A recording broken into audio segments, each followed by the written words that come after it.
Sometimes I talk to people who describe that their life is completely fine. They have a partner, a job, hobbies, maybe aging parents who they stay in close proximity to. Yet sometimes they describe how much they really enjoy a complete day off, that it's a special luxury when nobody expects anything from them, when there is no schedule, not even a meeting with a friend to have a cup of coffee. The meaning of that free day seems to exceed simply recharging. When I really listen to them, it seems more like an ultimate goal than a break. I've tried to imagine how it must feel and also why I do not have that experience, and I will return to this. What is interesting is that this pressure to fulfill obligations seems to be invisible. It could be that nobody is demanding anything explicitly, and it seems more like an identity demandment, imagined expectations, as my friend described it. Our identities are constantly reflected back to us by other people. We become someone's friend, partner, colleague, daughter, son, and employee. Many people secretly imagine how it would be to leave all behind, starting over and moving somewhere else, maybe changing careers, becoming someone entirely different. But because there is rarely enough psychological space and time to even imagine what would be a good alternative, because that free day, that luxury day, is the only thing they're looking forward to as the primary need, these thoughts never get to develop into a plan. So there is some kind of denseness about this identity situation that makes it feel like an obligation to the extent that the only thing you're looking forward to is that free day. No one expecting anything from you, even if everything seemingly looks good. I had an interesting conversation with a friend of mine the other day about this topic, and she shared that there is also the fear of being nowhere and nobody, not belonging. She said that people flourish most when they get to be connected to others and to serve others. Yet she also questioned whether that was the actual true reason, or whether it was that she felt like she needed those people who she thought she was serving, such as friends or family. This is where my own life differs from many people's. It made me think why I do not experience that I do anything from obligation, and I do not experience that stuckness and entanglement. In my life, I have repeatedly chosen uncertainty over psychological dependence. I have made decisions nobody supported. I have walked away before knowing what would come next.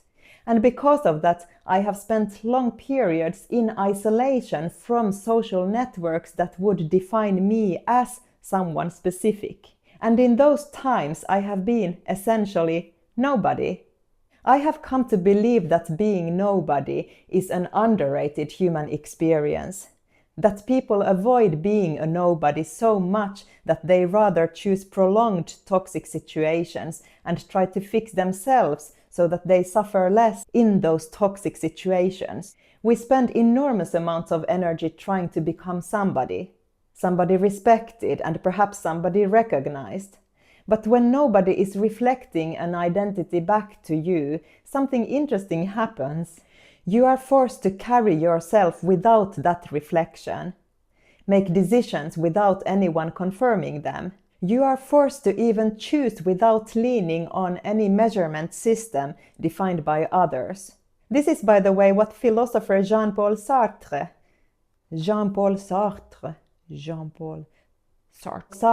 philosopher Jean-Paul Sartre meant in his book Being and Nothingness when he wrote that man is condemned to be free, a core idea of existentialism. You cannot get rid of that freedom. You are condemned to be free, regardless of whether you are in isolation or not. There is no pre-existing, universally defined purpose to lean on, and thus enters the burden of choice. Returning to the topic, this void is uncomfortable because identities start dissolving there.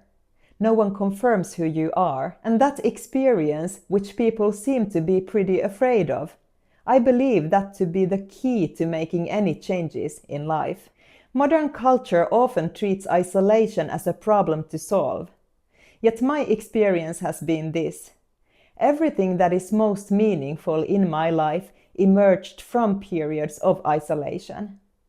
Being confronted with the void, articulating from the void, speaking from the void. In the void there is no audience or applause. There is no social reward. It is challenging to carry yourself in that void without a clear identity confirmation from anyone.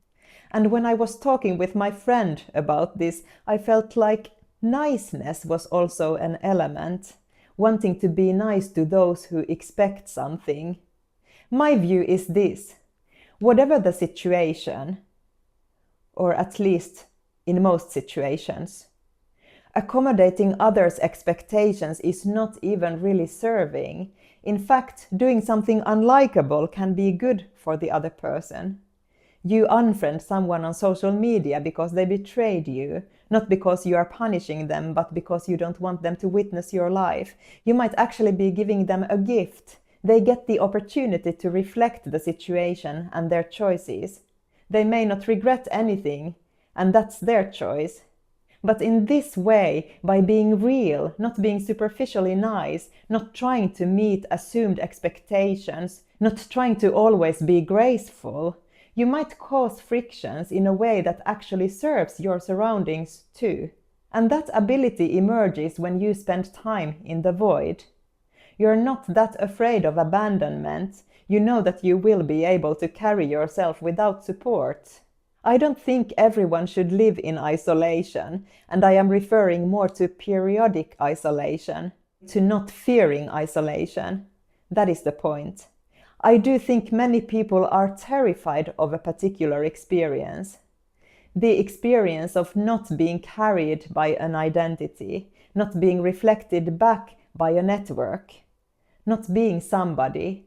Yet in my experience, anything truly meaningful has emerged from those periods. I don't know if this resonates with others.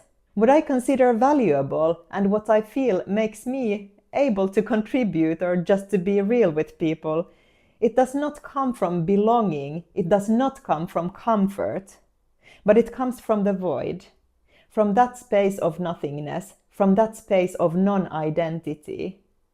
Tolerating being nobody may be one of the most important skills a person can develop.